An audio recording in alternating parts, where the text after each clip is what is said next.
But the government gets so involved that it becomes the problem. So I want to address one other area in which the government ought to be the referee, but it's so busy trying to be the coach and a player that the job is not getting done. And that is in the area of visas.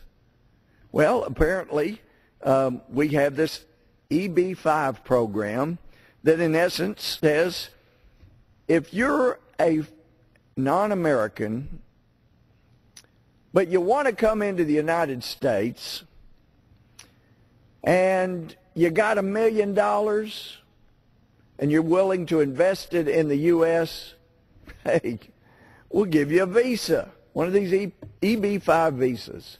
And then you can come into this country and you can be a legal resident. So you buy your way in. Well, everybody acknowledges times are tough. Things have not gotten any better than they were when President Obama took office. We're worse off than we were when he took office. Debt through the roof. But I can understand, makes sense. Well, gee, let's encourage outside investment in America. Well, it just so happens that the month of February has been quite revealing in this program, in that in my hometown of Tyler, Texas, we had a very wary local law enforcement. I know from my days as a district judge handling felonies, we have some very capable, competent local law enforcement. We have extremely capable state law enforcement in Texas. And a car was pulled over. It had no front license plate. That's from Texas. And then the officer found that there were some questionable things going on, and asking for permission to search. Permission was granted. $67,000 in cash was in the car. Children in the car. 2 individuals in the car with another adult driver. Shotgun in the car. Strange situation.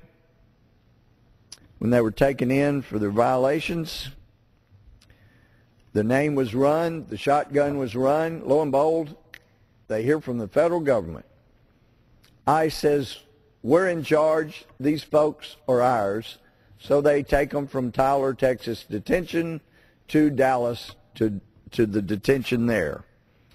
And we just happen to have the mug shots of these folks. These individuals were Hector Hernandez Javier Villarreal. He's the former Secretary Executive of Tax Administration Service, Coahuila, Mexico, along with his wife, Maria Teresita Botella. And then they also had a driver with them, Oswaldo Coronado. These were their mugshots. Well, ICE takes over. They take these folks to detention in Dallas. Homeland Security gets alerted. We don't know whether it was the shotgun being run or the people's names being run, but they get involved. Reporting to the Smith County Sheriff's Office, wanting to interrogate these individuals, they were told, well, you'll have to get in line behind ICE. They've just taken them to Dallas, about 100 miles up the interstate. Well, once they were in Dallas, and there were computer material, different things that were obtained after they were arrested in Tyler, obtained by warrant. And they began to find out a little bit more about them. The San Antonio Express News, as well as the Tyler, and this is in the Tyler Morning Telegraph, my hometown paper. They do a good job of reporting local news. And so they report, as did Fox and San Antonio Express, they report that that Villarreal, at least 6 other men, face charges linked to more than $3 billion in debt racked up by the Coahuila government during the administration of former Governor Humberto Mariara. Villarreal is accused of falsifying documents involving $325 million in bank loans to the state shortly before Villarreal resigned to become national president of the opposition Institutional Revolutionary Party, or PRI. State police arrested Villarreal and another former Coahuila official October 28th, charging them in connection with suspicious loans. Villarreal was released on bail within hours after being detained. I was told that bond was around $1 million. And also, as our sheriff there, J.B. Smith, said, all we did was make a traffic stop. We didn't realize we had stopped a major person of interest from Mexico and the United States. But nonetheless, Villarreal was charged with money laundering and turned over to Immigration and Customs Enforcement, released on February 6 on $20,000 bail.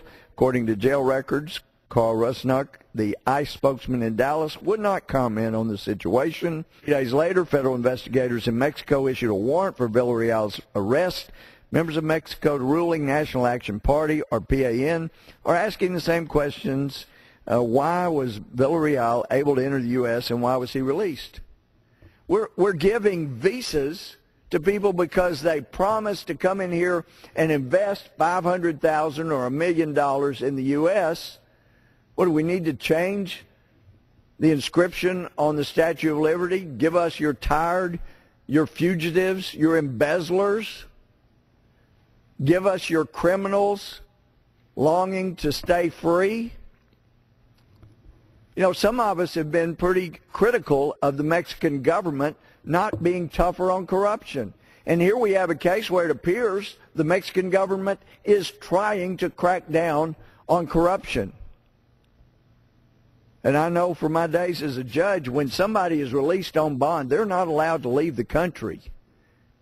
Why wouldn't our government, because I was assured today in a hearing of the Immigration Committee by the Customs Immigration Service Director, that, gee, they do a very thorough background study on people before they will give them this EB-5 visa. Oh, they do. They're very thorough, I was told.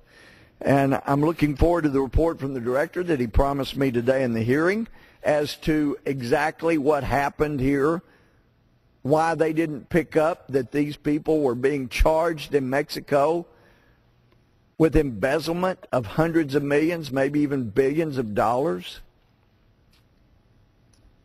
I mean, is the economy so in need of help that we welcome people charged with criminal activity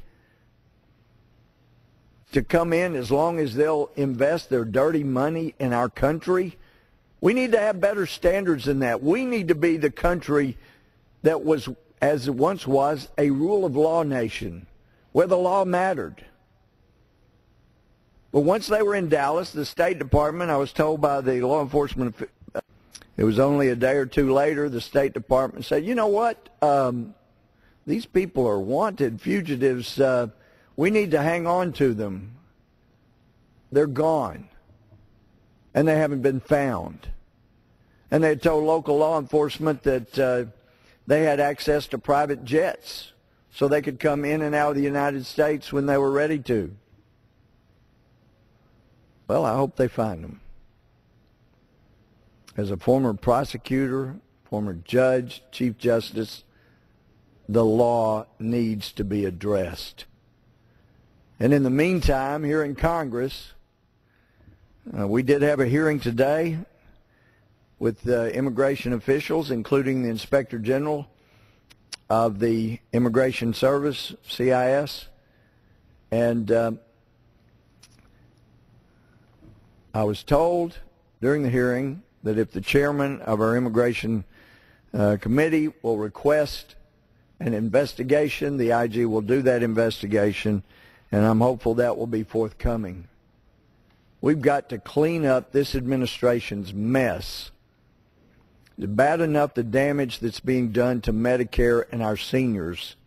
It's bad enough that a payroll tax rate of insurance is being reduced so that there's not enough money to pay Social Security from the Social Security tax coming in again this year, that it may go from a 5% shortfall last year approximately to maybe 14% or so shortfall this year. It's bad enough we're doing that to the seniors.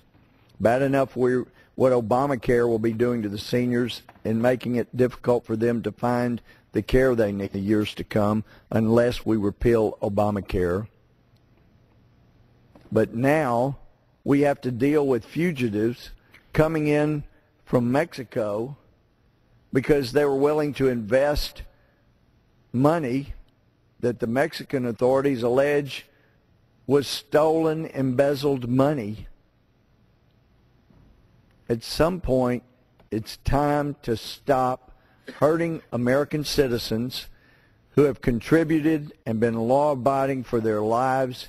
It's time the government became a proper referee and quit trying to divide America, quit trying to be the player, the coach, and the referee, and got back into the business of making sure Americans were treated fairly, that Americans were protected from outside evil forces, those who want to harm us and destroy our way of life.